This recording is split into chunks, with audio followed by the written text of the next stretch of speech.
মৃত্যুর সময় আপনার জানাজা নিয়ে যদি ওই সন্তানটা জানাজা দাঁড়ায়, এমন সময় দেখবেন বাবার লাশ সামনে নিয়ে যখন সন্তান দাঁড়ায়, মার লাশ নিয়ে যখন সন্তান দাঁড়ায়, এমনি ইমামের চোখ দিয়া ধর ধর করে পানি আসে।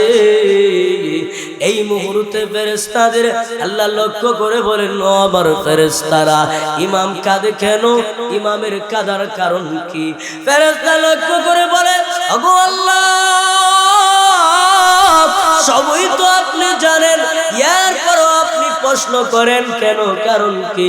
আল্লাহ বলে, ফেরেশতারে, আমি তো সবই জানি, এরপরও আমি জানতে চাই, চাওয়াটা আমার কাছে ভালো লাগে, আমার বান্দা কেন কাঁদে, ইমামের চোখে পানি কেন? এমনি ওই ফেরেশতাকে বলে, আল্লাহ, আজকে যে ইমাম জানাজার লাশটা নিয়ে চোখের পানি ফেলায়, তার কারণ হলো আজকের ইমাম হওয়ার পিছনে এই লাশটার সবচেয়ে বড় অবদান।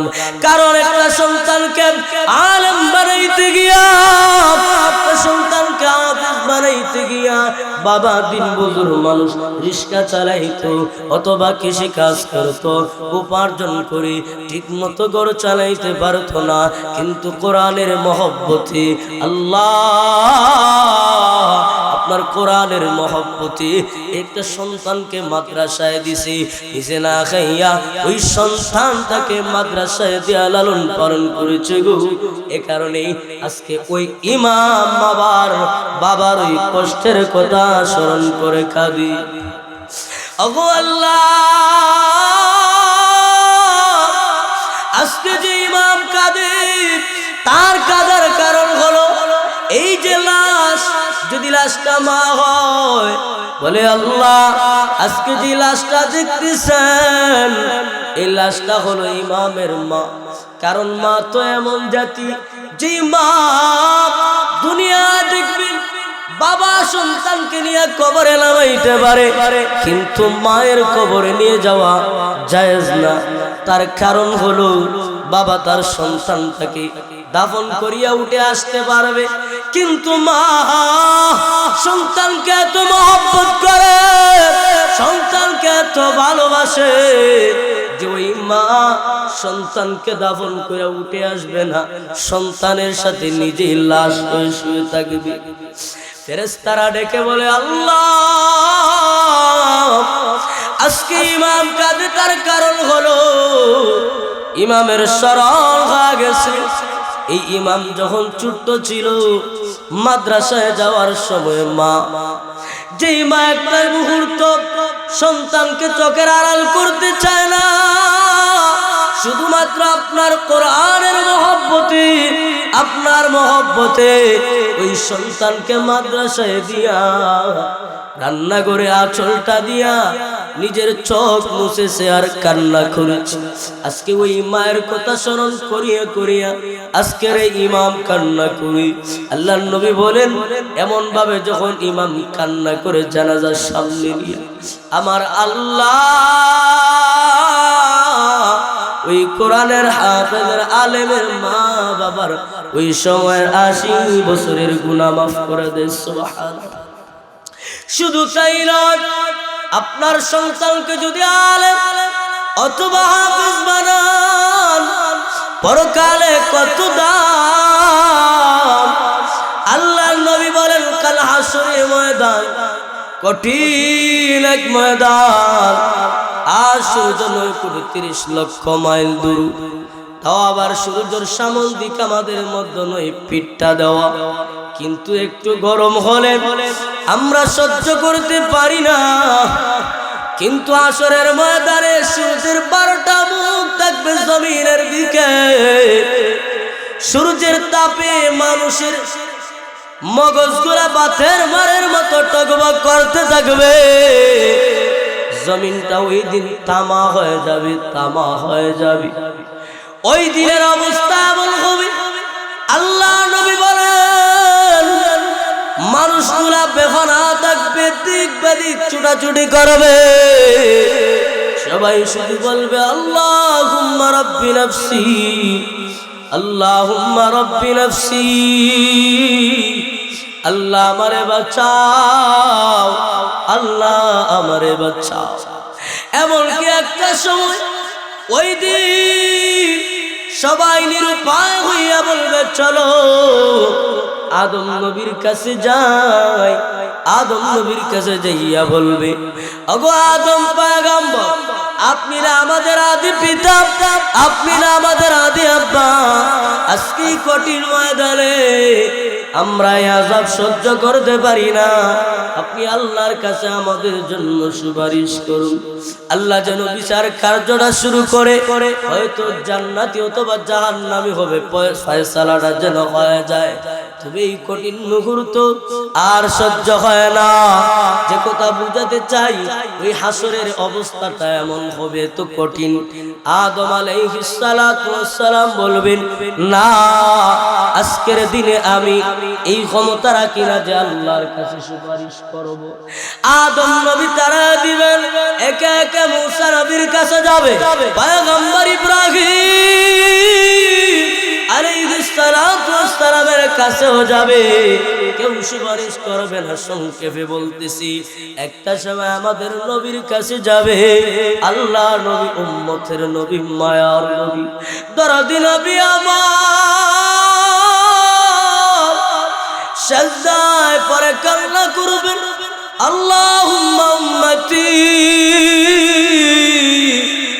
আল্লাহুম্মা উম্মতি, আল্লাহ আমার উম্মত রে বাঁচাও,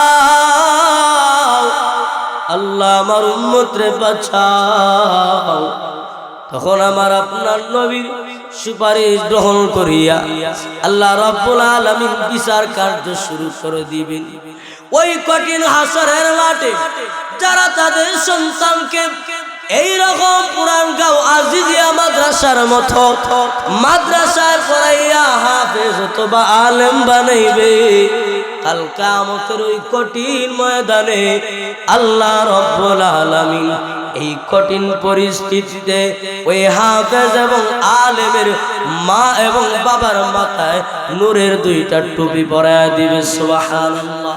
শুধু তাই নয়, আল্লাহর নবী বলেন, মান ক্বারাআল কুরআনা ওয়া হাফিযাহু আদখালাহু আল্লাহুল জান্নাহ ওয়া আশাফাহু ফি আশারাতিন মিন আহলি বাইতিহি কুল্লুহুম ক্বাদ ইস্তাজাবান নার।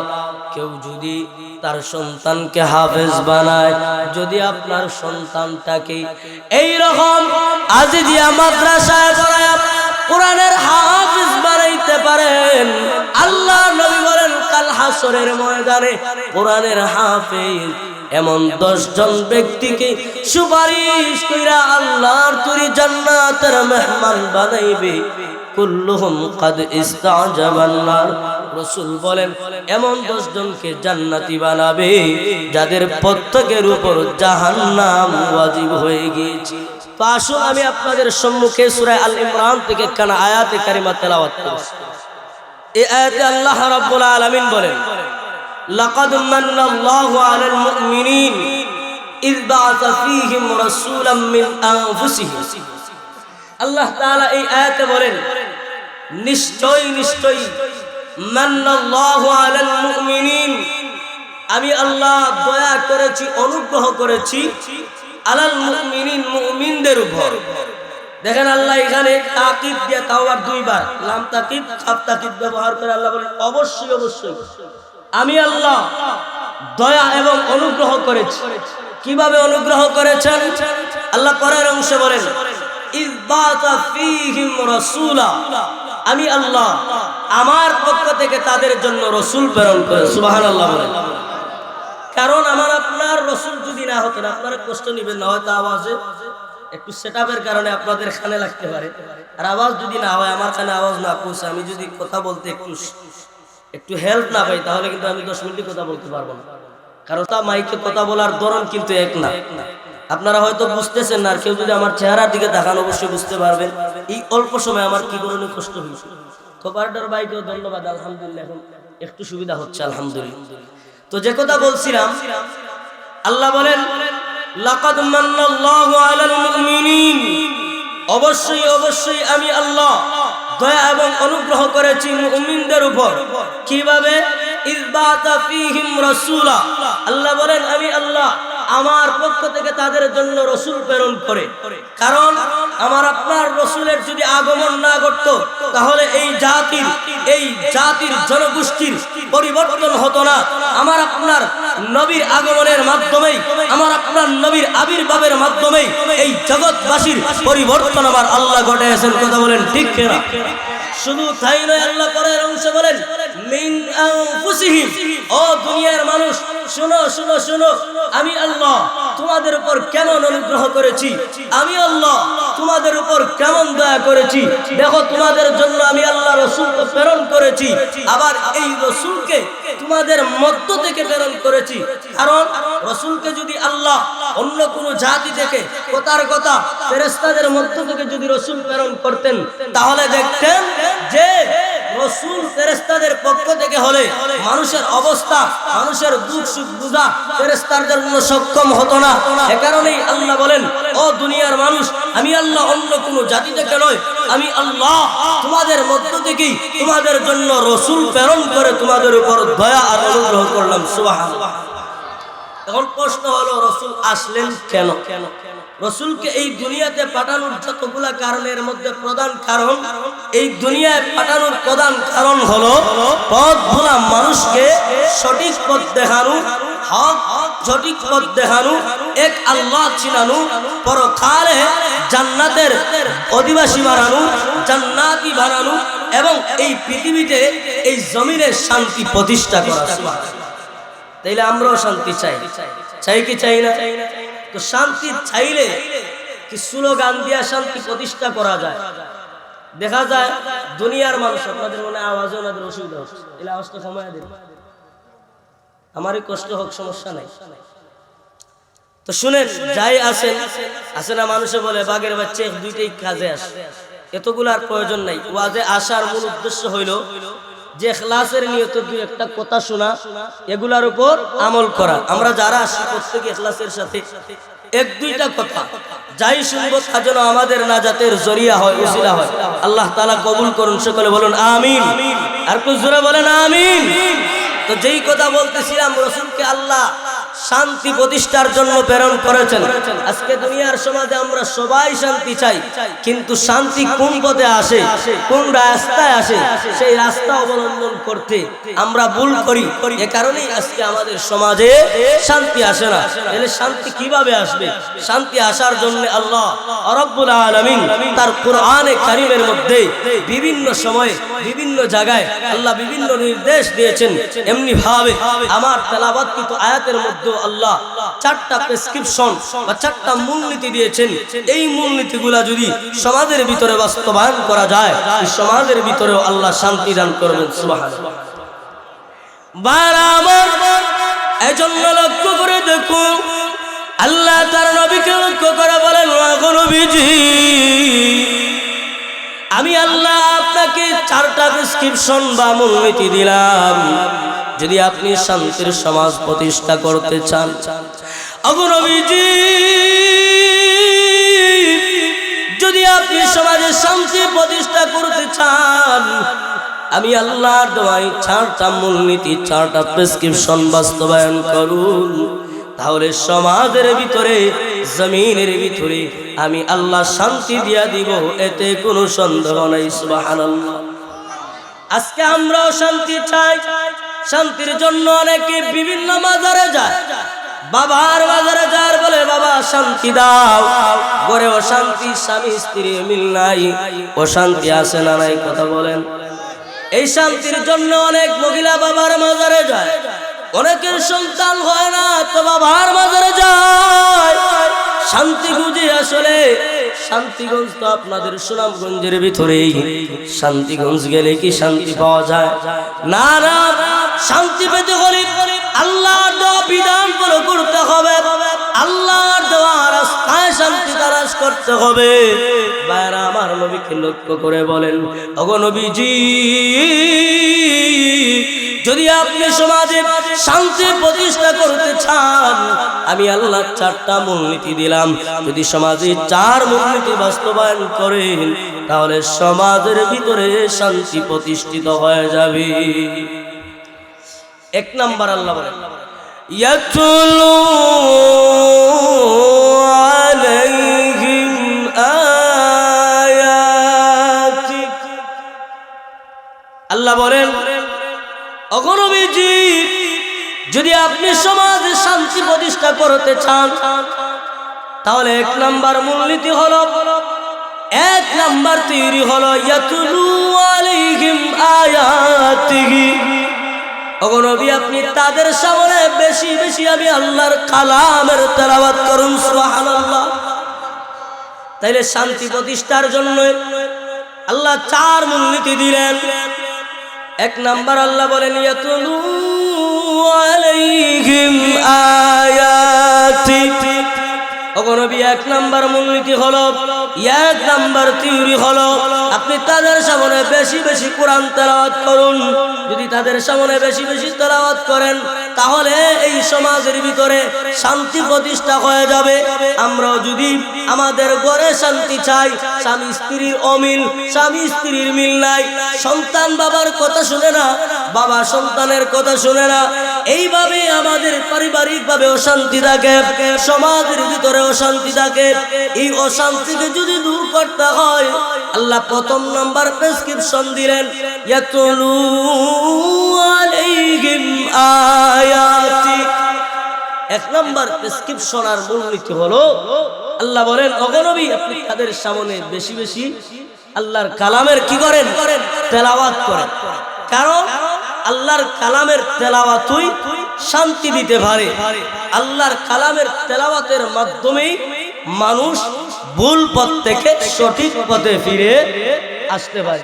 নাকি আজ পর্যন্ত আপনারা শুনেছেন কোন মানুষ কোন গান শুনে, কোন গায়কের গান শুনে আল্লাহর ওলি হয়েছে? এমন কোন ইতিহাস কি আপনাদের জানা আছে? নাই।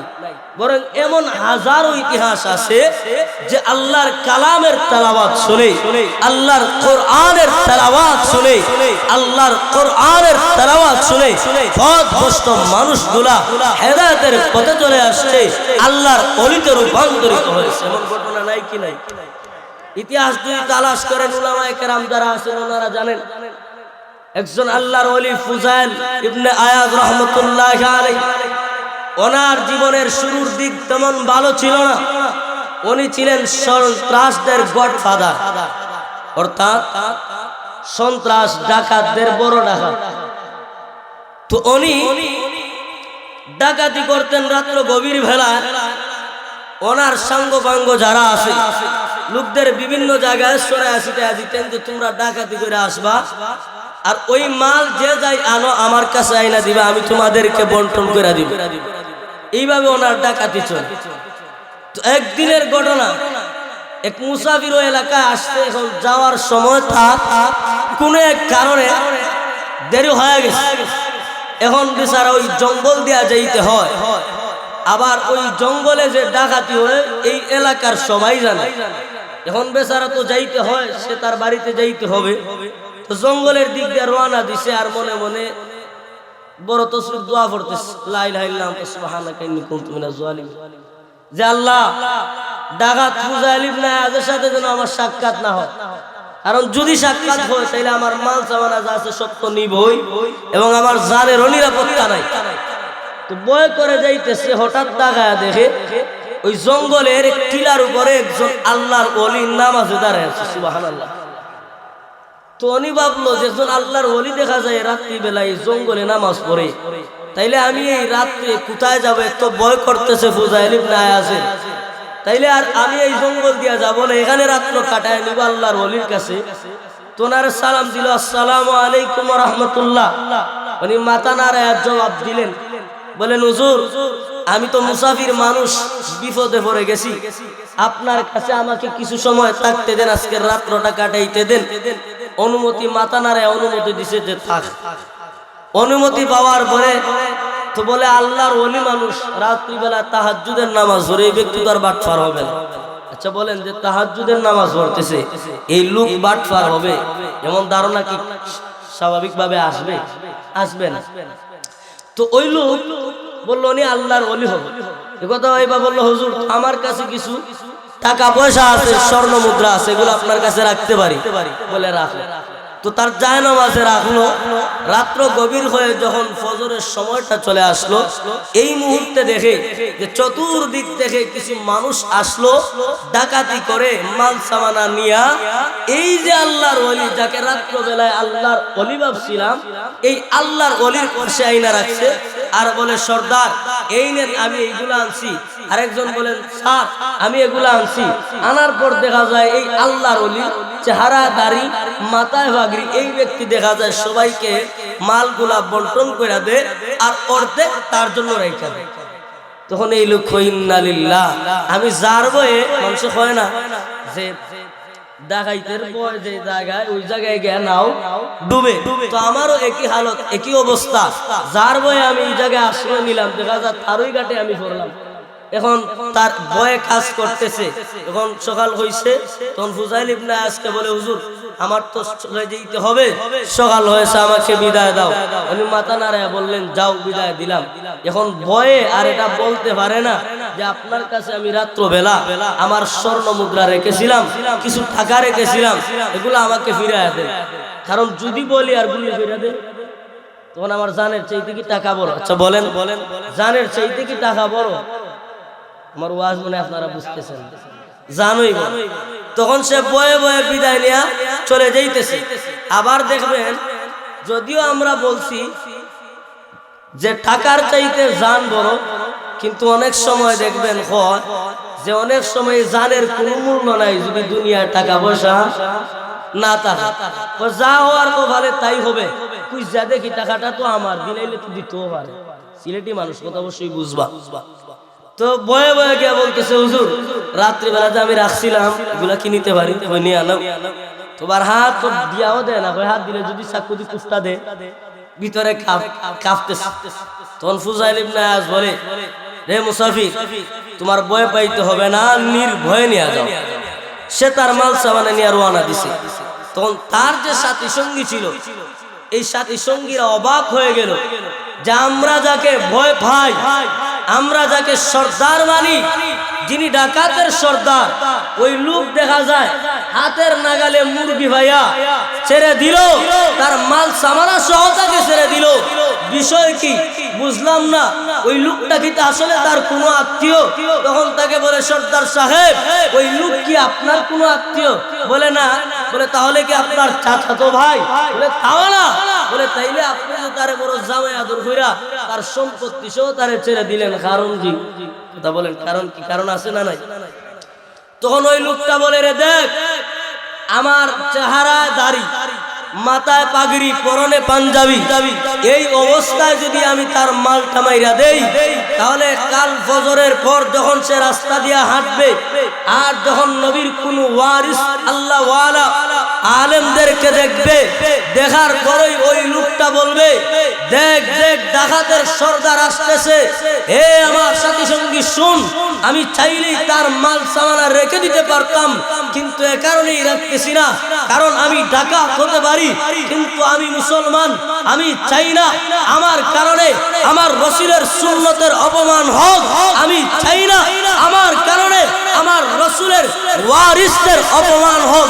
এ কারণেই আমি তার মাল সামানা তার কাছে দিয়ে দিয়েছি। সুবহানাল্লাহ। কারণ হেদায়েতের মালিক হলেন আল্লাহ। কার যে কখন হেদায়েত চলে আসবে কেউ জানে না।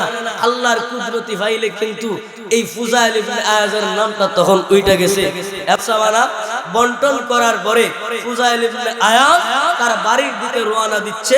রওনা দিতে গিয়া বাড়ি যাওয়ার সময় রাস্তার পাশে একটা ছোট্ট ঘর, ওই ঘরে প্রতিদিন একজন আল্লাহর ওলি কারি সাহেব ফজরের নামাজের পরে আল্লাহর কালাম তেলাওয়াত করতেন।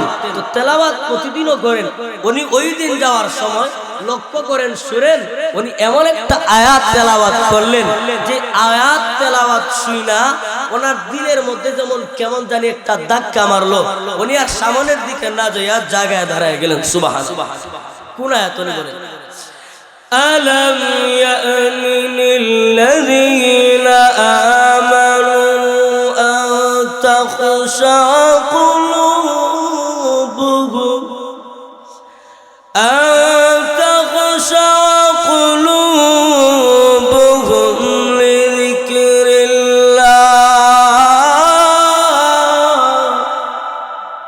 এই আয়াত যখন তেলাওয়াত করলেন উনি চিন্তা করে বলেন আমি তো মুসলমান। আল্লাহ বলেন এই ইমানদারগণ এখনো কি সময় হয় নাই আল্লাহর বিধানগুলা মেনে আল্লাহর দিকে ফিরে আসবে? তাইলে তো আমি মুসলমান ইমানদার কিন্তু আল্লাহর দিকে ফিরতেছি না, ডাকাতি করতেছি। তাহলে কারি সাহেব মনে হয় আমার কিছু দিয়ে হতাটা হইছে, কারি সাহেবের কাছে যাওয়া লাগবে। কারি সাহেবের কাছে গেছে। এখন কারি সাহেব তো খুব ভালো করেই চিনে এই আল্লাহর ওলিকে, চিনে কি চিনে না? কারি সাহেব খুব ভালো করেই ছিল ওই আল্লাহর ওলিকে। কারি সাহেব ফুজাইল ইবনে আয়াজকে দেখাই ভয়ে কাঁপতেছে আর মনে মনে জপতেছে লা ইলাহা ইল্লা আনতা সুবহানাকা ইন্নী কুনতু মিনাজ জালিমিন। আল্লাহ এই সকাল বেলা বুঝি আপনি আজরাইলকে ফুজাইল ইবনে আয়াজের সাথে পাঠাইছে। আচ্ছা কি আজরাইল না ফুজাইল ইবনে আয়াজ? কিন্তু ওনার এমন ক্ষমতার দাপট ভয় কাঁপতেছে। এমনি ফুজাইল ইবনে আয়াজ বলে কারি সাহেব আপনার ভয় নাই, আপনি কোন আয়াতটা তেলাওয়াত করছেন ওই আয়াতটা আবার তেলাওয়াত করেন। তো উনি আয়াত তেলাওয়াত করলেন। এমনি লক্ষ্য করে দেখেন কারি সাহেব আয়াতটা তেলাওয়াত করে আর ফুজাইল ইবনে আয়াজের চোখ দিয়া পানি বেয়ে বেয়ে পড়ে। সুবহানাল্লাহ। কারি সাহেব লক্ষ্য করে দেখে এই ফুজাইল ইবনে আয়াজের চোখ দিয়া অজস্র পানি পড়তেছে। আর কারি সাহেবকে লক্ষ্য করে বলে ও কারি সাহেব আমাকে দেখে আপনার ভয় পেতে হবে না গো, আমি কিন্তু আগের ফুজাইল ইবনে আয়াজ নয়। ও কারি সাহেব আমি আগের ফুজাইল ইবনে আয়াজ আর রই নাই। আল্লাহর কালামের তেলাওয়াত শুনে আমার পরিবর্তন চলে আসে। অবকারী সাহেব আপনিও আল্লাহর বান্দা আমিও আল্লাহর বান্দা, কিন্তু আমার রাত্রটা কাটলো একভাবে আর আপনার রাত্রটা কাটলো একভাবে। আমার রাত্রটা কাটলো অন্যের মাল ডাকাতি করে আর আপনার রাত্রটা কাটলো আল্লাহর কুদরতি কদমে সিজদা দিয়া। আবার সকালবেলা আপনি আল্লাহর কুদরতি কদমে সিজদা দিয়া কোরআনে কারীমের তেলাওয়াত করতেছেন। আর আমি আল্লাহর বান্দা হওয়ার পরেও আমি নাফরমান রাত্রবেলা গুনাহ করি, সকালবেলা এই গুনার বোঝা মাথায় নিয়া গুনার গাঁটটি কাঁধে নিয়া বাড়ির দিকে রওনা হচ্ছে।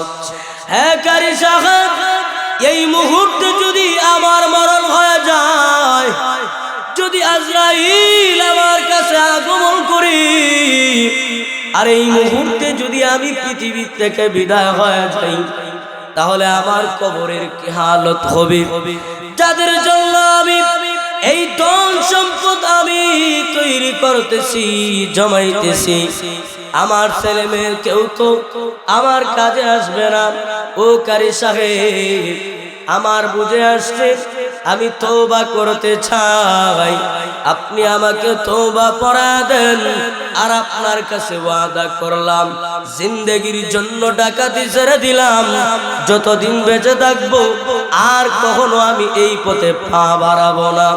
আল্লাহর বান্দা যখন আল্লাহকে ভয় করে আল্লাহর কালামের এই আয়াতের তেলাওয়াত শুনে যখন তওবা করে নিল, জিন্দেগির জন্য এই লোকটা এমন ভাবে ডাকাতি ছেড়ে দিল যে জগৎ বিখ্যাত একজন আল্লাহর ওলি হয়ে গেল।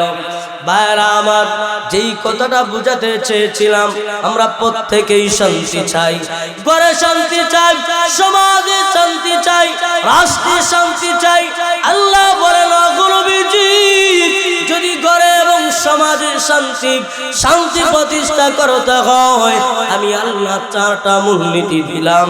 ওগো নবীজি যদি এই 4 মূলনীতি বাস্তবায়ন করা যায়, আমি আল্লাহ ঘরে সমাজে এবং রাষ্ট্রে সব জায়গায় শান্তি লাভ করব।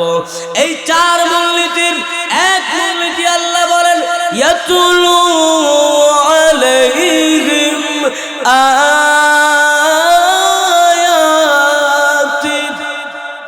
ওগো নবীজি এক নাম্বার মূলনীতি হলো ইয়াতুলু আলাইহিম আয়াত, বেশি বেশি তাদের সামনে আল্লাহর কালামের তেলাওয়াত করো। কারণ যেই ঘরে আল্লাহর কালামের তেলাওয়াত হবে প্রথমত আল্লাহ এই ঘরে আল্লাহর পক্ষ থেকে বরকত হাসিল করবেন। সুবহানাল্লাহ। দেখা যায় আমাদের ঘরে শান্তি নাই, রিজিকের অভাব দূর হয় না, কিন্তু আমাদের ঘরে আবার কোরআনের তেলাওয়াত চালু নাই। অথচ আমাদের অবস্থা এমন ছিল, আমাদের ইতিহাসটা এমন ছিল, আমাদের বয়সে যারা মুরব্বী আপনারা জানবেন, এমন একটা সময় আমাদের ছিল, আমাদের মা চাচিরা আগে ফজরের নামাজ পড়া সূরা ইয়াসিন তেলাওয়াত করা ছাড়া সূরা আগুন দৌড়াইতো না। কিন্তু এখন সূরা আগুন দৌড়াইতো, ইয়াসিন পড়া তো দূরের কথা, সকালবেলা ঘুমই তাদের ছাড়ে না। আজকে আমরা তেলাওয়াত থেকে দূরে সরে আসি, তেলাওয়াতের আমল নাই। এ কারণেই আজকে আমাদের ঘরে অশান্তি, আমাদের সন্তানগুলা বাবাদের কথা শুনে না। এ কারণেই মূল কথা হলো, আজকে যদি ঘরে শান্তি চাই তাহলে আমাদের ঘরের প্রত্যেকটা, সংক্ষেপে বলি, প্রত্যেকটা সদস্যকে কোরআন তেলাওয়াত করতে হবে। আমাদের ঘরের মধ্যে কোরআন তেলাওয়াত চালু করতে হবে। যদি আমরা আমাদের ঘরে কোরআন তেলাওয়াত চালু করে দেই, আল্লাহর পক্ষ থেকে আল্লাহ আমাদের ঘরে বরকত হাসিল করবেন, আমাদের ঘরে আল্লাহ শান্তি দান করবেন। একইভাবে আমাদের সমাজের প্রত্যেকটা মানুষ যদি আল্লাহর কালাম তেলাওয়াত করি, তাহলে আমাদের সমাজের ভিতরেও আল্লাহ রাব্বুল আলামিন শান্তি দান করবেন। সুবহানাল্লাহ। তাইলে চার মূলনীতির প্রথম মূলনীতি হলো বেশি বেশি আল্লাহর কালাম তেলাওয়াত করা। দুই নাম্বার আল্লাহ বলেন ওয়ায়ুযাক্কিহিম, ওগো নবী আল্লাহ বলেন সমাজে শান্তি প্রতিষ্ঠা করতে হলে আমি আল্লাহ চার মূলনীতি দিলাম। এর মধ্যে দুই নাম্বার হলো, ওগো নবী আপনি তাদের আত্মার ফিকির করুন। অর্থাৎ যেই সমাজে আপনি শান্তি প্রতিষ্ঠা করতে চান ওই সমস্ত মানুষের আত্মশুদ্ধির ফিকির করুন। কারণ আত্মা যদি ভালো না হয় মানুষের দেহ ভালো থাকে না, আর আত্মা যদি ভালো না হয় মানুষ গুনার দিকে ধাবিত হয়। আত্মার কারণে, নফসের কারণে শয়তান আমাদের কিন্তু গুনার মজাটা সামনের দিকে আইনা উপবেশন করে লাভ দেখায়, আর আমার যে নফস আত্মা এটা স্বাদ অনুভব করে, নফসের কারণেই মানুষ গুনার দিকে ধাবিত হয়। এ কারণে আল্লাহ রাসূলকে বলেন, ওগো নবী শান্তির সমাজ গঠনে আমি আল্লাহর দুই নাম্বার থিওরি হলো ওয়ায়ুযাক্কিহিম। ওগো নবী আপনি তাদের আত্মশুদ্ধির ফিকির করুন। তাইলে বোঝা গেল সমাজে, আমার ঘরে, রাষ্ট্রে যদি আমরা শান্তি প্রতিষ্ঠা করতে হয় প্রত্যেকটা মানুষের আত্মশুদ্ধি করতে হবে, আমাদের অন্তরকে পরিশুদ্ধ করতে হবে। যদি আমরা আমাদের অন্তরকে পরিশুদ্ধ করে নেই তাহলে দেখব আমাদের সমাজের ভিতরে অশান্তি থাকবে না। কারণ আমাদের আত্মা যদি ভালো হয়, একজন মানুষ আরেকজন মানুষকে নিয়ে হিংসা পোষণ করবে না, একজন মানুষ আরেকজন মানুষের সাথে ঝগড়া বিবাদ করবে না। একজন মানুষের যদি আত্মা ভালো হয় তাহলে আরেকজন মানুষের সাফল্য দেখে অপর মুসলমানের হিংসা হবে না। এ কারণেই যদি আমাদের সমাজে শান্তি প্রতিষ্ঠা করতে হয় দুই নাম্বার মূলনীতি হলো, দুই নাম্বার তীর হলো প্রত্যেকটা মানুষের আত্মার ফিকির করতে হবে, আত্মাকে পরিশুদ্ধ করতে হবে। আর এই আত্মাকে কিভাবে পরিশুদ্ধ করবে, এই আত্মাকে কিভাবে পরিশুদ্ধ করবে, এজন্য উলামায়ে কেরাম বিভিন্ন সময়ে এই সমস্ত মাহফিলের আয়োজন করেন। আজকে আপনাদের এই মাহফিলের যতগুলা উদ্দেশ্য বা কারণ, এর মধ্যে অন্যতম একটা কারণ হলো যে উলামায়ে কেরামের জবান থেকে দ্বীনের সঠিক কথাগুলা শুনবেন, এরই মাধ্যমে আপনাদের আত্মাকে পরিশুদ্ধ করার চেষ্টা করবেন, যাতে জান্নাত জাহান্নামের আলোচনা শুনে, যাতে এগুলার আলোচনা শুনে আপনারা পরকালের আমল তৈরি করার চেষ্টা করেন আত্মার ফিকির করে। তাহলে দুই নম্বরে শান্তি প্রতিষ্ঠার জন্য আমাদের প্রত্যেকটা মানুষের আত্মার পরিশুদ্ধি করতে হবে, আত্মা ভালো করতে হবে। তিন নম্বর ওয়ায়ুআল্লিমুহুমুল কিতাব, আল্লাহ বলেন ওগো নবীজি যদি সমাজে শান্তি প্রতিষ্ঠা করতে হয় তাহলে তিন নম্বর থিওরি বা মূলনীতি হলো সমাজের ভিতরে ওয়ায়ুআল্লিমুহুমুল কিতাব, আমি আল্লাহর কালাম কোরআনের শিক্ষা বাস্তবায়ন করে। সুবহানাল্লাহ। তাইলে আমরা শান্তি চাই কি চাই না? দেখেন আমাদের সমাজে অশান্তি কেমন, বাপ বেটার মিল নাই, স্বামী স্ত্রীর মিল নাই, ভাইয়ে ভাইয়ে মিল নাই, পাড়া প্রতিবেশী মিল নাই, আমার বাড়ি বিল্ডিং নাই, আরেকজনের বাড়ি বিল্ডিং, তো আমার হিংসা হয়, ঝগড়া লাগে। আমার বাড়ির রাস্তা আছে, তার বাড়িতে রাস্তা নাই, আমার রাস্তা দিয়ে তারা যাইতে দেই না, হিংসা অশান্তি আছে না নাই? এই অশান্তি দূর করতে গিয়া 3 নাম্বার থিওরি বা মূলনীতি হলো আল্লাহ বলেন ওয়ায়ুআল্লিমুহুমুল কিতাব, আল্লাহর কালামের শিক্ষা, আল্লাহর কালামের শিক্ষা বাস্তবায়ন করুন। কারণ আল্লাহর কালামের শিক্ষাই মানুষকে সঠিক মানুষ বানায়। আর আল্লাহর কালাম যারা শিখবে, আল্লাহর কালাম অনুযায়ী যারা জীবন পরিচালনা করবে, ওই মানুষ অন্যের ক্ষতি করবে না, ওই মানুষ অন্যের ক্ষতি করবে না, ওই মানুষ জনগণের ক্ষতি করবে না, ওই মানুষ মানুষ হয়ে অন্য মানুষকে খুন খারাপি করবে না। এর 3 নাম্বার থিওরি হলো ওয়ায়ুআল্লিমুহুমুল কিতাব, আল্লাহর কালামের শিক্ষার ব্যবস্থা করা। সহজ ভাষায় হলো আপনাদের এই যে পুরানগাঁও আজিজিয়া হাফিজিয়া মাদ্রাসা, এইরকম মাদ্রাসা করা। কারণ মাদ্রাসা করলে লাভ কি?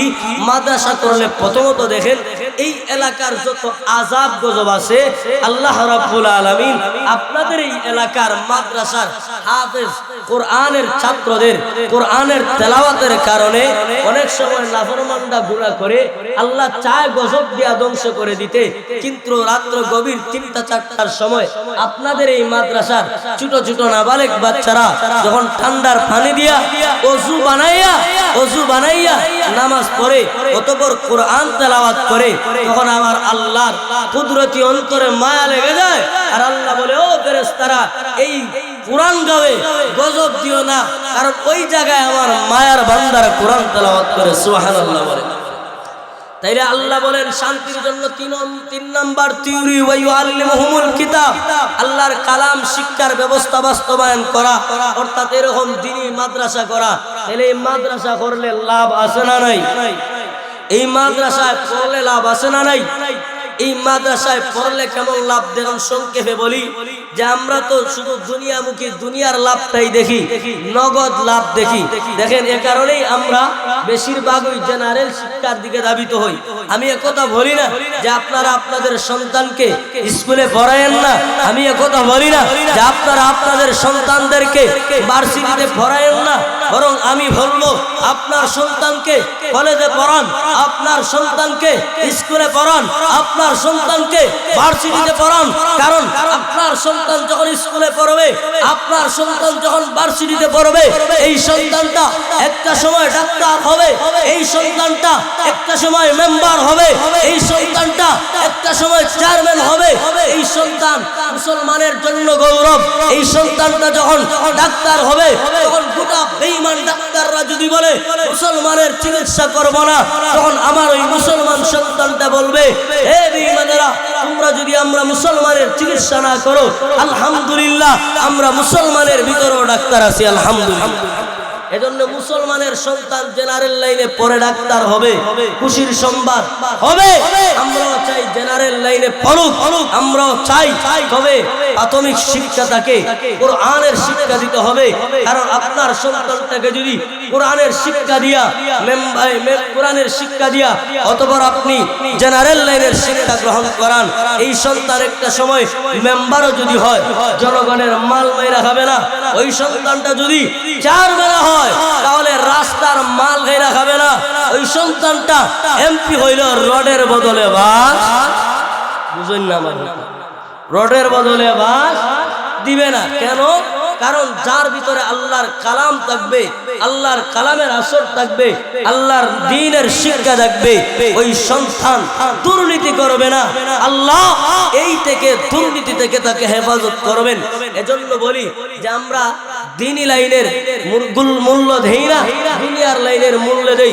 অথচ একটু যদি খেয়াল করি, দেখবেন দুনিয়ার লাইনের চাইতেও দ্বীনি লাইনের ফায়দাটা বেশি। দেখেন আমরা স্কুল কলেজ ভার্সিটিতে পড়াইতে গিয়া ম্যাক্সিমাম কথার কথা একটা সন্তানকে, একটা ছেলেকে আপনি মাস্টার পর্যন্ত পড়াইলেন, এই পড়াইতে গিয়া ম্যাক্সিমাম কমপক্ষে কথার কথা 10 লক্ষ টাকা খরচ। এই লেখাপড়া চলাকালীন বলেন তো আপনার এই সন্তান আপনাকে কিছু দিতে পারে? দিতে পারেন। যখন তার মাস্টার্স কমপ্লিট হয়ে গেল, চাকরির প্রয়োজন কিনা? তখন কি ঘুষ ছাড়া টেবিলের নিচে দিয়ে আর দোকানি ছাড়া চাকরি হয়? কথা কইন না। আমার কথা বুঝেন না, যদিও মানুষ কিন্তু কথা কই না, আলোচনা চলবে ইনশাআল্লাহ। তো দেখা গেছে ঘুষ তারা চাকরি হয় না, আবার অনেক ক্ষেত্রে ঘুষ দিয়াও চাকরি মেলে না। অনেক এমন শিক্ষিত লোক আছে, মাস্টার পাস শিক্ষিত লোক আছে যে ঢাকার শহরে রিক্সা চালায়। তো দেখা গেল দুনিয়ার লাইনে তো লাভ হয় না, হইলে হাতে গোনা এক দুইজন। কিন্তু মাদ্রাসার লাইনে দেখেন, আপনার সন্তানটা মাত্র আব্বা আম্মা ডাকা শিখছে, আর এই হাফিজিয়া মাদ্রাসায় নিয়ে আসতেন, তার নামটা হুজুর এখন খাতায় উঠাই নাই। আয়েশা হুজুরের সাথে মুসাফা করছেন, আসসালামু আলাইকুম হুজুর, ভালো আছেন? হুজুরও বলছে আলহামদুলিল্লাহ ভালো। তো হুজুর, আমার এই বাচ্চাটাকে আপনাদের হাফিজিয়া মাদ্রাসায় নিয়ে আসছি ভর্তি করানোর জন্য। হুজুর বলে ঠিক আছে ভাই সাহেব, তো এখানে বসান, ফরম আনতেছি। এরই ভাগে আরো যারা কিছু বাচ্চা ভর্তি হয়েছে, আর হুজুর তারে শিখাইতেছে আউযুবিল্লাহ বিসমিল্লাহ। আপনার বাচ্চাটাও পড়তেছে বিসমিল্লাহির রহমানির রহিম। এই বিসমিল্লাহ বলার দ্বারা কি লাভ শুনেন। আল্লাহর রাসূল বলেন, কেউ যদি কোরআনে কারীমের একটা হরফ তেলাওয়াত করে, আল্লাহ ওই এক নেকিকে 10 নেকি 10 গুণ বাড়ায়া দেন। কোরআনে কারীমের শুধু বিসমিল্লাহর মধ্যে 19টা অক্ষর আছে, হরফ আছে। এই একবার বিসমিল্লাহ বলার দ্বারা আল্লাহ ওই বাচ্চার আমলনামায় 190 নেকি দিয়া দেয়। সুবহানাল্লাহ। আচ্ছা বলেন তো, নাবালিগের কোনো আমলনামা আছে? নাই। এই সবটা তখন কার আমলনামায় যাবে? বাবার আমল নামায়, মার আমল নামায়। অর্থাৎ আপনার সন্তানটা এখনো হাজিরা খাতায় নাম উঠে নাই, এখনো ফর্ম ফিল আপ হয় নাই, শুধুমাত্র মাদ্রাসার বারান্দায় নিয়ে বসাইছেন আর বিসমিল্লাহ পড়লো। আল্লাহর রসুলের এই দ্বীনি বাগানে পড়ার দ্বারা আপনার এই সন্তান কত ভাগ্যবান, আপনিও কত ভাগ্যবান। নগদ আল্লাহ আপনার আমল নামায় 190 নেকি লিখে দেন। সুবহানাল্লাহ। তাইলে এমন মাদ্রাসায় পড়াইলে লাভ না লস? আপনাদের আওয়াজে বোঝা যায় লস। লাভ না লস? লাভ না লস? লাভ। কেমন লাভ? আল্লাহর রাসূল বলেন, মান সালাকা তরিকান ইয়ালতামিসু ফীহি ইলমান সাহারাল্লাহু লাহু বিহি তরিকান ইলাল জান্নাহ। আল্লাহর নবী বলেন, হে আমার উম্মতরা শোনো, কেউ যদি ইলমে দ্বীন শিক্ষার জন্য ঘর থেকে বের হয়, ইলমে দ্বীন শিক্ষার জন্য ঘর থেকে বের হয়, আমার আল্লাহ ওই লোকের জন্য জান্নাতের রাস্তাকে সহজ করে দেন, জান্নাতের রাস্তাকে সহজ করে দেন। এর মানে কি? এর মানে কি? মুহাদ্দিসিনে কেরাম বলেন, যেই সন্তানটা আল্লাহর কালাম শিখার জন্য ঘর থেকে বের হবে, আল্লাহর কালামের শিক্ষা অর্জনের জন্য যাবে, এই রাস্তায় থাকবে, এই শিক্ষার দ্বারা এই বান্দা গুনাহ থেকে বেঁচে থাকতে পারবে, আল্লাহর নাফরমানি থেকে বেঁচে থাকতে পারবে, আর এর মাধ্যমেই সে পরকালে নাজাতের দিকে আগাইতে থাকবে। শুধু তাই নয়, আল্লাহর রাসূল বলেন, আন্না বিদারদা রাদিয়াল্লাহু তাআলা আনহু قال قال رسول الله صلى الله عليه وسلم إن الملائكة لتضع أجنحتها رضا لطالب العلم। আল্লাহর নবী বলেন, হে আমার উম্মতরা শোনো, একজন মাদ্রাসায় পড়নেওয়ালা তলবে ইলমদের কেমন দাম, কেমন মর্যাদা জানো? আল্লাহর রাসূল বলেন, এই মাদ্রাসার তলবে ইলমদের এমন দাম, এমন মর্যাদা যে আল্লাহর ফেরেশতারা তাদের নূরের ফর বা পাখাটাকে এই মাদ্রাসার ছাত্র এবং ছাত্রীর পায়ের নিচে বিছায় দেয়। সুবহানাল্লাহ। শুধু তাই নয়, আল্লাহর নবী আরেক হাদিসের মধ্যে বলেন, ও দুনিয়ার উম্মতেরা শোনো, যারা মাদ্রাসায় পড়ে এদের কেমন দাম, এই তলবে ইলম এদের কেমন দাম, এদের কেমন মর্যাদা, যে সমুদ্রের মাছ এবং গর্তের পিপিলিকা পর্যন্ত ওই তলবে ইলমের জন্য মাগফিরাতের দোয়া করে। সুবহানাল্লাহ। শুধু তাই না, রাসূল বলেন, খায়রুকুম মান তাআল্লামাল কুরআন ওয়া আল্লামা। আমরা জানি, মনে করি দুনিয়ার মধ্যে ওই মানুষটাই হলো সবচেয়ে উত্তম, ওই মানুষটাই হলো সবচেয়ে দামি, যার শহরে কয়েকটা বাড়ি আছে, যার দামি দামি গাড়ি আছে, যে ভালো ভালো পোশাক পরিধান করি, হয়তো আমরা সমাজের মানুষ তারই দামি মনে করি, কিন্তু আল্লাহর রাসূল বলেন রে উম্মত না, এরা দামি নয়, এরা দামি নয়। সবচেয়ে উত্তম কারা জানো? কারা সবচেয়ে উত্তম জানো? আল্লাহর আসমানের নিচে জমিনের উপরে সবচেয়ে দামি হলো ওই সমস্ত ব্যক্তি, খায়রুকুম মান তাআল্লামাল কুরআনা ওয়া আল্লামা, যারা কোরআন মাজিদ শিক্ষা করে এবং কোরআন শিক্ষা দেয়। সুবহানাল্লাহ। তাইলে এই মাদ্রাসা যারা পড়ে, মাদ্রাসা যারা পড়ে, এদের দাম আছে না নাই? কেমন দাম? মুসলমান একটু লক্ষ্য করে শোনো, আপনার একটা সন্তানকে যদি আপনি মাদ্রাসায় পড়ান, আপনার সন্তানটাকে যদি মাদ্রাসায় পড়ান, দুনিয়ায় দেখেন কেমন লাভ।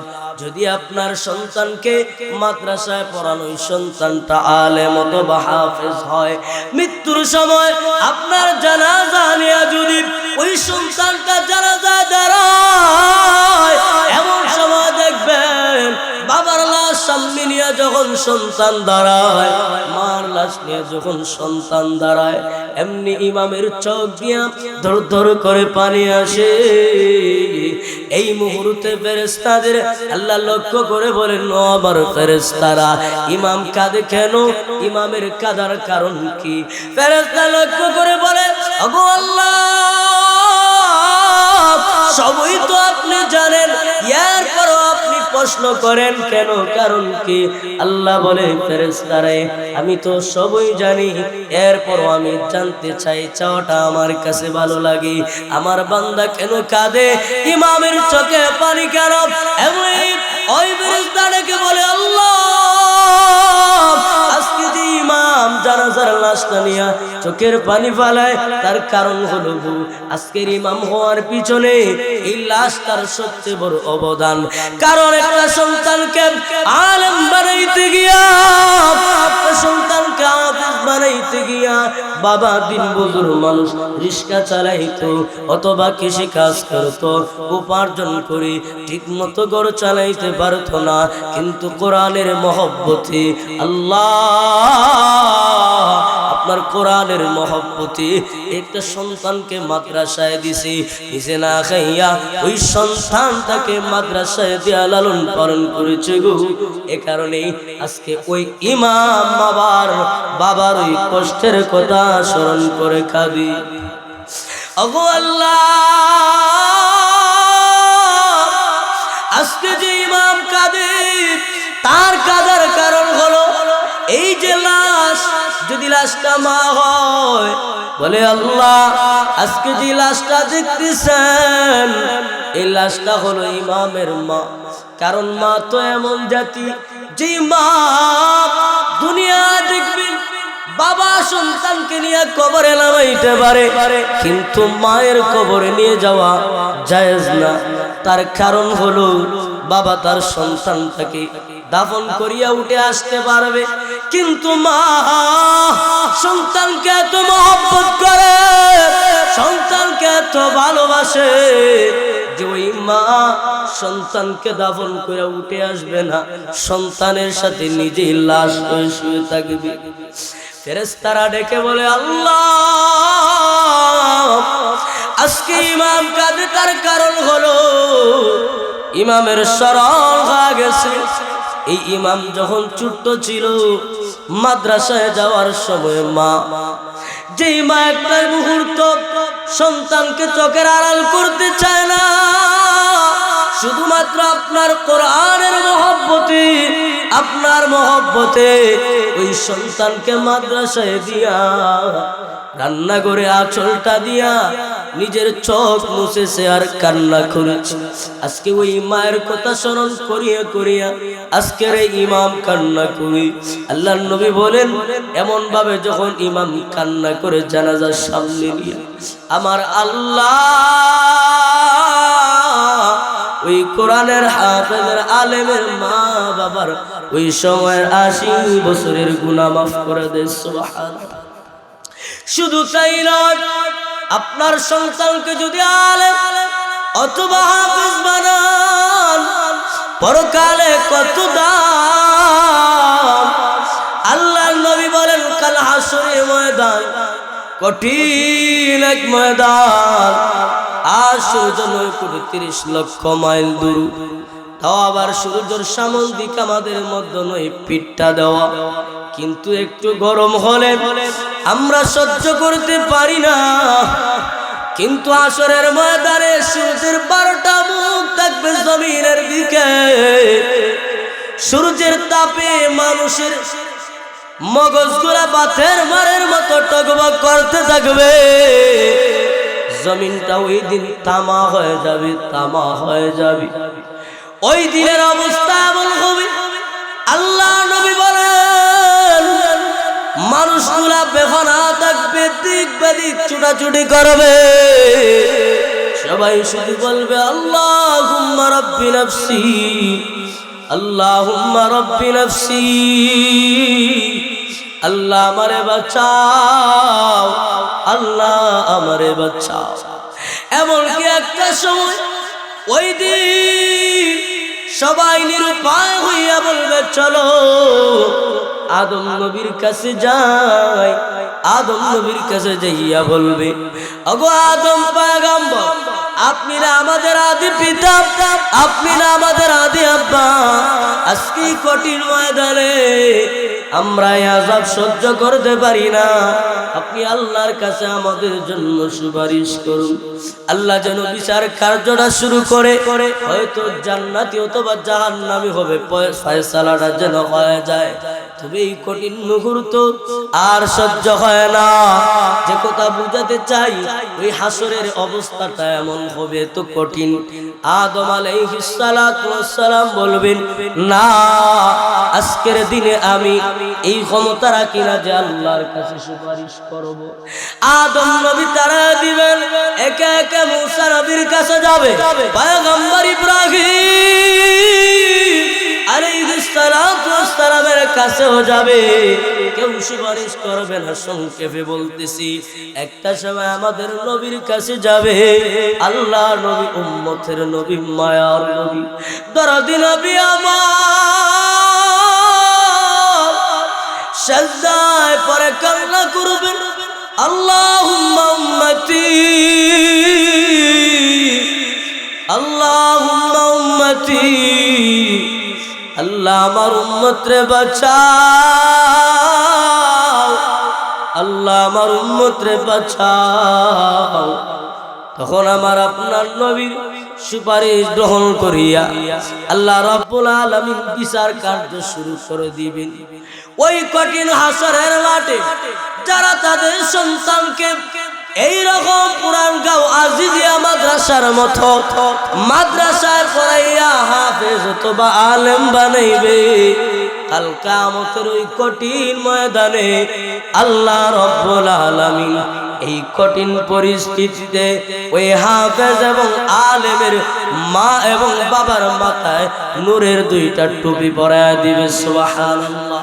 শুধু তাই নয়, আল্লাহর নবী বলেন, মান ক্বারাআল কুরআনা ওয়া হাফিযাহু আদখালাহু আল্লাহুল জান্নাহ ওয়া আশাফাহু ফি আশারাতিন মিন আহলি বাইতিহি কুল্লুহুম ক্বাদ ইস্তাজাবান নার।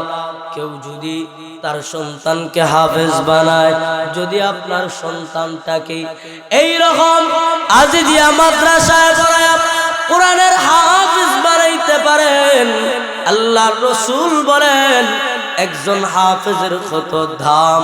মান ক্বারাআল কুরআনা ওয়া হাফিজাহু আদখালাহুল্লাহুল জান্নাহ ওয়া শাফফা ফি আশারাতিন মিন আহলি বাইতিহি কুল্লুহুম ক্বাদ ইস্তাজাবান নার। একজন কোরআনে হাফেজের এত দাম, আল্লাহ নবী বলেন কাল হাসরের ময়দানে কোরআনের হাফেজ এমন 10 জন ব্যক্তিকে সুপারিশ কইরা আল্লাহর তৈরি জান্নাতের মেহমান বানাইবে। কুল্লুহুম ক্বাদ ইস্তাজাবান নার রাসূল বলেন এমন 10 জনকে জান্নাতি বানাবে যাদের প্রত্যেকের উপর জাহান্নাম ওয়াজিব হয়ে গিয়েছিল। সুবহানাল্লাহ। যাদের উপর জাহান্নাম ওয়াজিব হয়ে গিয়েছিল এমন 10 জন ব্যক্তিকে আল্লাহর কোরআনের হাফেজ সুপারিশ করে জান্নাতে নিয়ে যাবে। সুবহানাল্লাহ। এই তো শুনলেন, শুধু হাফেজ বানাইলে কি দাম, আলেমদের কত মর্যাদা রাসূলের কাছে।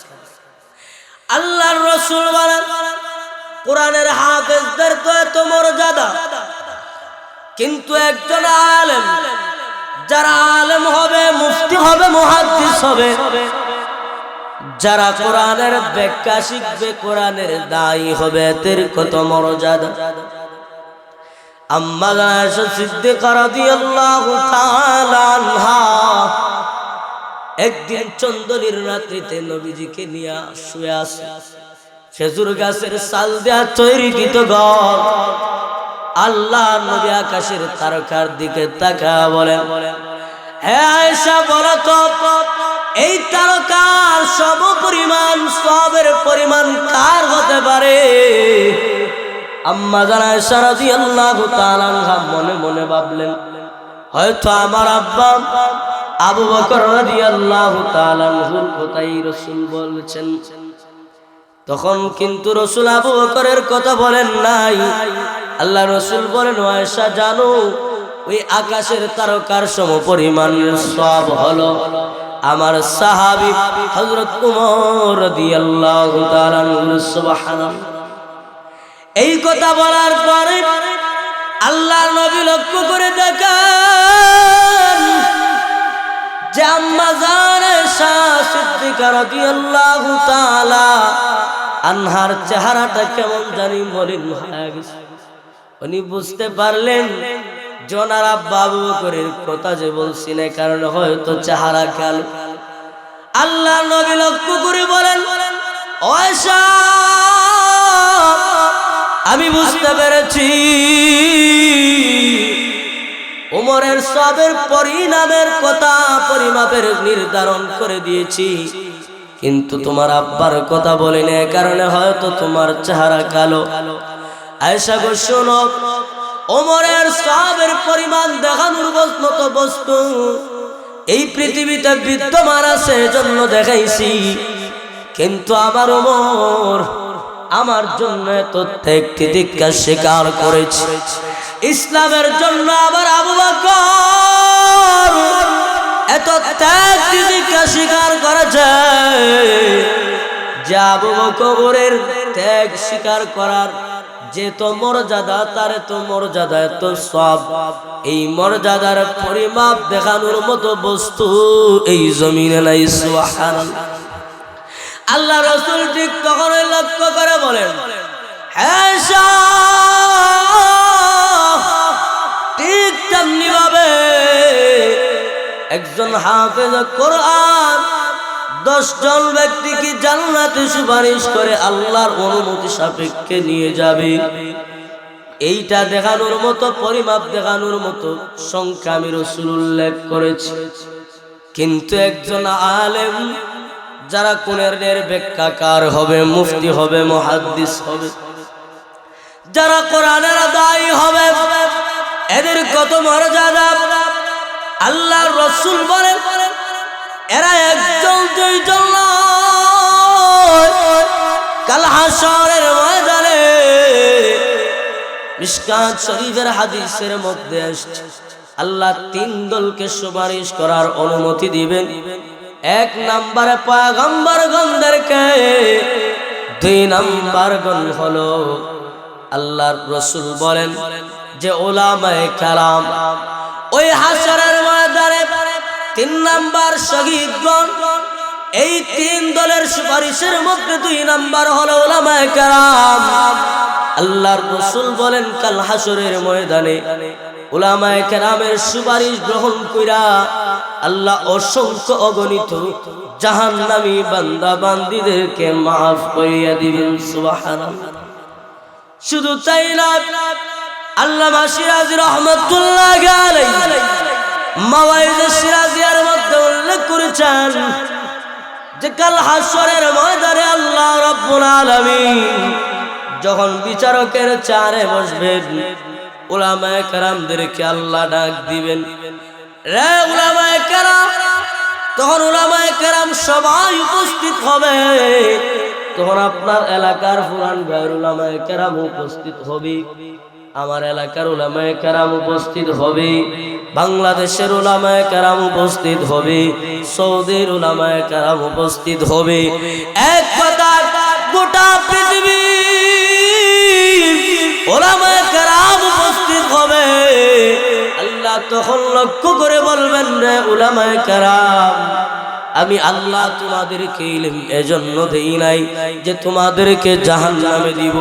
আমি আল্লাহ দয়া করে, আমি আল্লাহ দয়া করে তোমাদের সমস্ত গুনাহ খাতাকে মাফ করে দিলাম, যাও তোমরা জান্নাতে। সুবহানাল্লাহ। এই ঘোষণা শোনার পরেই সবাই জান্নাতের দিকে রওনা দিবে। কারণ খুশির সংবাদ শুনলে সবাই কিন্তু এটা আগে গ্রহণ করার চেষ্টা করে। এখন যদি আপনাদের মাদ্রাসা কমিটি ঘোষণা দেয় যে মাদ্রাসার সভাপতি সাহেব এক পলিথিন চিনি এবং 1000 টাকা করে দিবে, তখন দেখবেন ওয়াজওয়ালা সবাই ওইদিকে দৌড়। তো এই ঘোষণা শুই না আসরের ময়দান উলামায়ে কেরাম দৌড় দিবে। আল্লাহ বলবেন, দাঁড়াও, এখন না, এখনো সময় হয় নাই। কারণ দুনিয়ার মুখে উলামায়ে কেরামদেরকে সঠিক ইজ্জত সবাই দেয় নাই। অনেকে মোল্লা মৌলবী বলে গালি দিয়েছে। আল্লাহ বলবেন, ও আমার উলামায়ে কেরাম, আমি আল্লাহ তোমাদের ইলমের জন্য দেই নাই যে তোমাদের জাহান্নামে দিব। আমি আল্লাহ দয়া করে তোমাদের গুনাহ খাতাকে মাফ করে দিলাম, যাও জান্নাতে।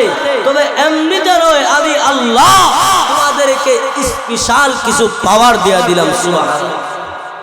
অর্থাৎ আল্লাহ ওই দিন বলবেন, রে উলামায়ে কেরাম, তোমাদের কিছু স্পেশাল পাওয়ার দিলাম।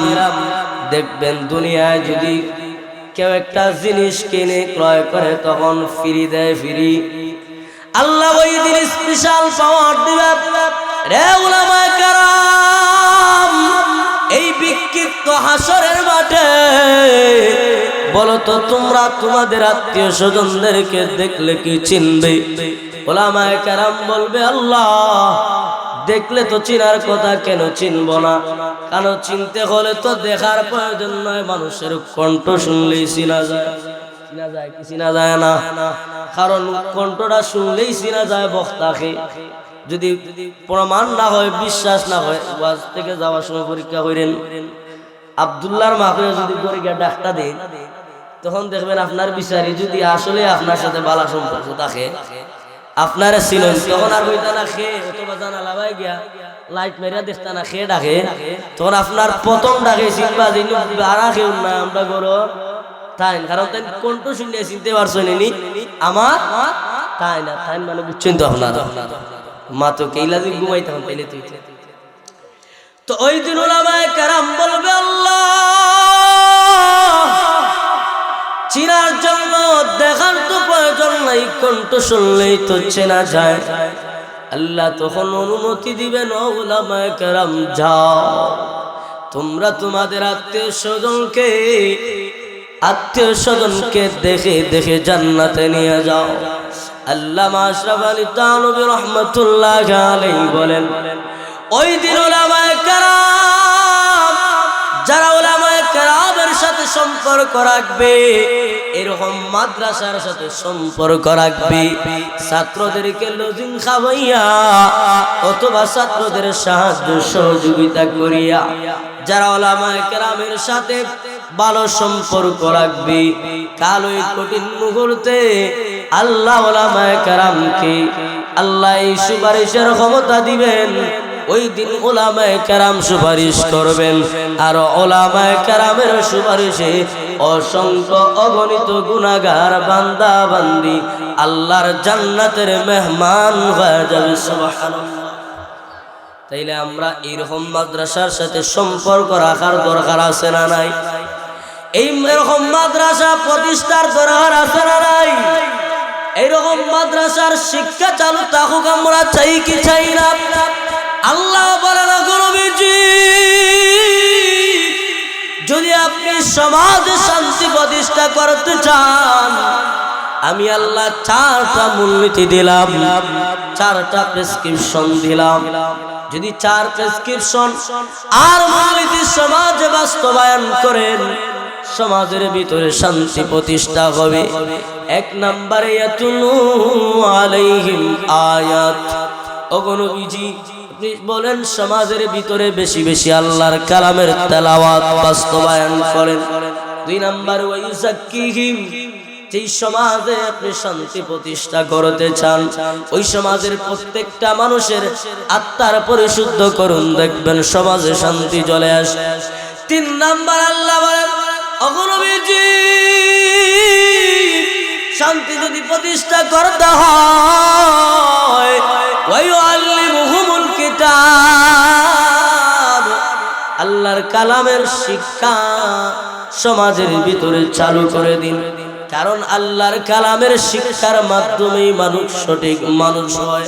আল্লাহর কালামের শিক্ষার মাধ্যমেই মানুষ নামাজি হয়। আল্লাহর কালামের শিক্ষার মাধ্যমেই মানুষ আমলওয়ালা হয়। কারণ এমন নয় যে আল্লাহর কালাম শিক্ষার সন্ত্রাস হয়, এমন কোন ইতিহাস নাই। যে মাদ্রাসায় পয়রা টেন্ডারবাজি করে, এমন কোন ইতিহাস নাই। যে মাদ্রাসায় পয়রা পিস্তল ধরা শিখে আসেন, এমন ইতিহাস। বরং খানায় থাকা সত্যি একটা ভিডিও দেখলাম, জয় কোন জায়গায়, ঢাকা বিশ্ববিদ্যালয় এক জায়গায় ইয়াবা সহদর অস্ত্র সহ। তো অনেকে আমাদের মাদ্রাসা নিয়ে আঙ্গুল তুলে বলে মাদ্রাসায় জঙ্গি আছে, অথচ যারা এই স্লোগান দেয় যে উলামায়ে কেরামদের দেখলেই বলে জঙ্গি, আর বলে মাদ্রাসায় জঙ্গির ট্রেনিং দেওয়া হয়। প্রকৃত অর্থে তালাশ করে দেখা গেছে মাদ্রাসায় জঙ্গির ট্রেনিং দেওয়া হয় না, মাদ্রাসায় গরু ছাগল মারারও ট্রেনিং দেওয়া হয় না, মাদ্রাসায় ট্রেনিং দেওয়া হয় সন্ত্রাস দেশ মানুষ করার, মাদ্রাসায় ট্রেনিং দেওয়া হয় জাহান্নামের আসামিদের আল্লাহর ওলি বানানোর, মাদ্রাসায় ট্রেনিং দেওয়া হয় আল্লাহ ওয়ালা বানানোর। আর যারা স্লোগান দেয় মাদ্রাসায় জঙ্গি হয়, ওই সমস্ত স্লোগান দেওয়ালাদের শিক্ষা কেন্দ্রে যদি তালাশ করেন, দেখা যায় ওই জায়গায় সন্ত্রাসীর ট্রেনিং দেওয়া হয়। কথা বলেন ঠিক কিনা? এই বাংলাদেশে ইতিহাস তালাশ করে দেখা গেছে ওদের ওই শিক্ষা কেন্দ্রের ভিতরেই, ওদের এই স্কুল কলেজগুলোর মধ্যে অস্ত্রসহ ছাত্রদের ধরতে পাওয়া যায়। ওদের ওই কলেজ ভার্সিটিতে দেখা যায় ছেলে মেয়ে অবাধে মিলামিশা দেখতে পাওয়া যায়। ভার্সিটির পিছনে অসংখ্য অগণিত সন্তানদেরকে সন্তান প্রস্রাব করে অবৈধভাবে ডাস্টবিনে ফেলে রেখে সমাজে কুসংস্কার অশান্তির সমাজ হিসাবে ওরা পরিণতি করতেছে। অথচ এরাই আমাদেরকে সমাজের শান্তির বুলি ফুটানোর কথা বলে। প্রকৃত অর্থে সন্ত্রাস কোন উলামায়ে কেরাম কোন মাদ্রাসায় শিক্ষা দেয় নাই। যারা স্লোগান দেয় মাদ্রাসায় জঙ্গি হয়, খোঁজ নেওয়া দেখা যায় ওদের ওই জায়গায় বেশি সন্ত্রাস হয়, ওদের এই শিক্ষা কেন্দ্রেই বেশি অসামাজিক কার্যক্রম হয়। কথা বলেন ঠিক কিনা? তাইলে সমাজের শান্তি প্রতিষ্ঠার জন্য 3 নাম্বার মূলনীতি হলো, আল্লাহ বলেন ওয়ায়ুআল্লিমুহুমুল কিতাব। আল্লাহ বলেন ওগো নবীজি, বুঝি গড়ে এবং সমাজে রাষ্ট্রে শান্তি প্রতিষ্ঠা করতে চান, 1 নাম্বার থিওরি হলো ঘরের প্রত্যেকটা মানুষ কোরআন তেলাওয়াত করতে হবে। যদি সমাজে আমি আপনি শান্তি চাই, সমাজের প্রত্যেকটা মানুষকে আল্লাহর কালাম তেলাওয়াত করতে হবে।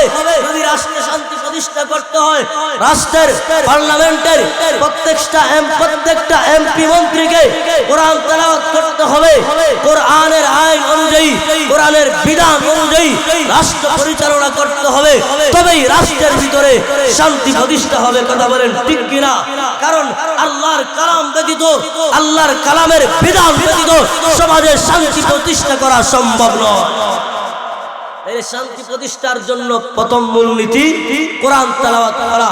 2 নাম্বার ওয়াইযাক্কিহিম, মানুষ আগে আমাদের নিজেদের ভালো হতে হবে, কারণ পাগড়ি মাথায়, পরনে পাঞ্জাবি, আর যদি পকেটে পিস্তল লইয়া ঘুরি আর রাস্তায় গাড়ি আটকায়া যদি ডাকাতি করি, দেখতে হয়তো আমার সবাই বলবে মৌলবী সাহেব, কিন্তু এই দেখায় এই মৌলবী সাহেবে আর আমার ওই কাজে কি ভালো মানুষই হয় প্রকৃত অর্থে? সমাজে শান্তি আসবে না। দেখাইলাম পাঞ্জাবি, আবার আগের কাতারও নামাজও পড়লাম আর গভীর রাত্রে ডাকাতিও করলাম, এমন বাদ দইরা সমাজে শান্তি প্রতিষ্ঠা করা যাবে না।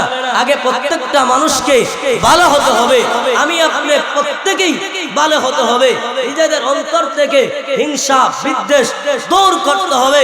প্রত্যেকটা মুসলমানের প্রতি মিল মহব্বত ভালোবাসা রাখতে হবে, কারণ মুসলমান তো এমন, আল্লাহর রাসূল বলেন, নবী এবং আল্লাহ বলেন মুহাম্মাদুর রাসূলুল্লাহ ওয়াল্লাযীনা মাআহু আশিদ্দাউ আলাল কুফফার, আমার রাসূল এবং তার সাহাবায়ে কেরামের আদর্শ তো এমন, আমার নবী এবং তার সাহাবায়ে কেরামের আদর্শ তো এমন, তারা পরস্পরে বড় নম্র, তারা পরস্পরে বড় ভদ্র, তারা পরস্পরে বড় মিল। কিন্তু ইহুদি খ্রিস্টানদের ভেলায় তাদের কোনো আপোষ নাই। ইহুদি খ্রিস্টানদের ভেলায় আমার নবী এবং তার সাহাবীরা এমন তরবারির চাইতেও ধারালো, আগুনের চাইতেও বেশি গরম। কথা বলেন ঠিক না? আমাদেরকেও এমন আদর্শ লালন করতে হবে। ও মুসলমান, আমাদেরকে এমন আদর্শ লালন করতে হবে। কিন্তু দুঃখের বিষয়, আমরা মুসলমান নিজেরা করি মারামারি। আজকে আমরা মুসলমান নিজেদের ভিতরে দ্বন্দ্ব, নিজেদের ভিতরে ঝামেলা, নিজেরা হিংসা বিদ্বেষ করে সমাজে অশান্তি প্রতিষ্ঠা করি আর ইহুদিদের সাথে তলে তলে বন্ধুত্ব করি। এটা আমাদের বর্তমান অবস্থা। অথচ আল্লাহ বলেন, নবী এবং তার সাহাবায়ে কেরামের আদর্শ হলো তারা পরস্পরে মুসলমানে বড় মিল। কখনো কোনো ভুল একজন ভাইয়ের দেখা দিলে আরেকজন বলতো, ভাই যে আমার ভুল হয়েছে ক্ষমা করে দাও। তারা আপোষের মধ্যে মিল মহব্বতে মীমাংসা করে নিত। কিন্তু ইহুদি খ্রিস্টান কাফেরদের বেলায় কোনো আপোষ করতো না। আজকে আমাদের এই জিনিসটার অভাব। যদি আমাদের মধ্যে এই আদর্শটা যদি চলে আসতো, তাহলে আজকের এই পৃথিবীতে, আজকের এই সমাজে মুসলমানদের উপর ইহুদি খ্রিস্টানদের জুলুম এতটা বেশি বাড়তো না। কথা বলেন ঠিক না? ভাইরা আমার, এই কথা বলতেছিলাম, 3 নম্বর থিওরি বা মূলনীতি হলো সমাজে শান্তি প্রতিষ্ঠা করতে হলে আল্লাহর কালামের শিক্ষা বাস্তবায়ন করতে হবে। 4 নম্বর ওয়াল হিকমা, মুফাসসিরিনে কেরাম এর প্রথম ব্যাখ্যা দেন যে হিকমত দ্বারা যতগুলা ব্যাখ্যার এক ব্যাখ্যা হলো প্রত্যেকটা মানুষ রাসূলের সুন্নাত অনুযায়ী, রাসূলের সুন্নতে রঙিন হয়া, রাসূলের সুন্নতে নিজের জীবনকে সাজানো, তখনই সমাজে শান্তি আসবে। আমরা প্রত্যেকটা মানুষ যদি রাসূলের সুন্নত দাঁড়ি রাখা, আমার কথায় হয়তো এখন কষ্ট পাইতে পারেন, এতক্ষণের কথায় হয়তো ভালো লাগছে, এখনকার কথায় হয়তো আপনারা কষ্ট পেয়ে যাবেন, কিছু করার নাই। আমরা রাসূলকে মহব্বত করি কি করি না? আরো জোরে বলেন, কেমন মহব্বত? মুখে না দিল দিয়া, মুখে না দিল দিয়া, দিল দিয়া কাজে করবে। আল্লাহ রাসূল বলেন, মান আহাব্বা সুন্নতি ফাকাদ আহাব্বানি ওয়া মান আহাব্বানি কানা মাই ফিল জান্নাহ। আল্লাহ রাসূল বলেন যে আমাকে মহব্বত করলো, আল্লাহ রাসূল বলেন যে আমার সুন্নতকে মহব্বত করলো, আমি রাসূলকে মহব্বত করলো, আর যে আমি রাসূলকে মহব্বত করলো সে আমি রাসূলের সঙ্গেই জান্নাতে থাকবে। সুবহানাল্লাহ। আমরা চাই কি চাই না রাসূলের সঙ্গে জান্নাতে থাকতে? কারা কারা চাই? হাত তুলা দিয়েছে, হাত তুলা দেন। তাইলে একথা আমার সাথে বলেন, অতীতে যা করছি আল্লাহ ভুল করছি, হোক আমার সাথে। আল্লাহ, আমরা অতীতে যা করেছি ভুল করেছি, এখন থেকে আল্লাহ আসমানের এই প্যান্ডেলের নিচে, সামিয়ানার নিচে কুদরতি নজর দিয়া তাকায়া দেখেন, আপনার যতগুলা বান্দা হাত উঠাইছে, আল্লাহ যাদের দাড়ি নাই, আল্লাহ ওই সমস্ত বান্দাদেরকে আপনি পাক্কা নিয়ত করার তৌফিক দেন, এদেরকে আল্লাহ দাড়ি রাখার তৌফিক দান করুন। আপনারা ওয়াদা করেন দাড়ি রাখবেন তো ইনশাআল্লাহ? দাড়ি রাখা রাসূলের সুন্নাহ, কিন্তু এটা উম্মতের জন্য রাখা ওয়াজিব। দাড়ি এমন এক জিনিস, ভাই উলামায়ে কেরাম আছেন যে আর কোন গুনাহ করলে, যেমন আপনি একটা গুনাহ করছেন, এই গুনাহ করার পরে আপনার ওই সময় গুনাহটা লিপিবদ্ধ, পরবর্তীতে কিন্তু এই গুনাহ অটোমেটিক লেখা হয় না। কিন্তু দাড়ি এমন একটা জিনিস, এমন একটা সুন্নত, যে সুন্নতটা আপনার কাটার পর প্রতিটা সেকেন্ডে সেকেন্ডে আমলনামায় আপনার গুনাহ লিখতে থাকেন, আপনার আমলনামায় গুনাহ লেখা হয়। এজন্য আমরা রাসূলকে মহব্বত করি। আজকের এই মাহফিল তখনই বুঝবো সফল হবে যদি এখান থেকে ছোট এই এতগুলা কথার মধ্য থেকে ছোট্ট একটা কথা আপনাদেরকে, যে ওয়াক্ত নামাজ পড়বেন। আপনারা যাদের দাড়ি নাই পাক্কা নিয়ত করেন ইনশাআল্লাহ আর আমরা দাড়ি ছাড়া থাকবো না। ইনশাআল্লাহ আমরা দাড়ি রাখবো তো ইনশাআল্লাহ। আল্লাহ যারা ওয়াদা করছেন প্রত্যেককে যেন দাড়ি রাখার তৌফিক দান করেন, আমিন।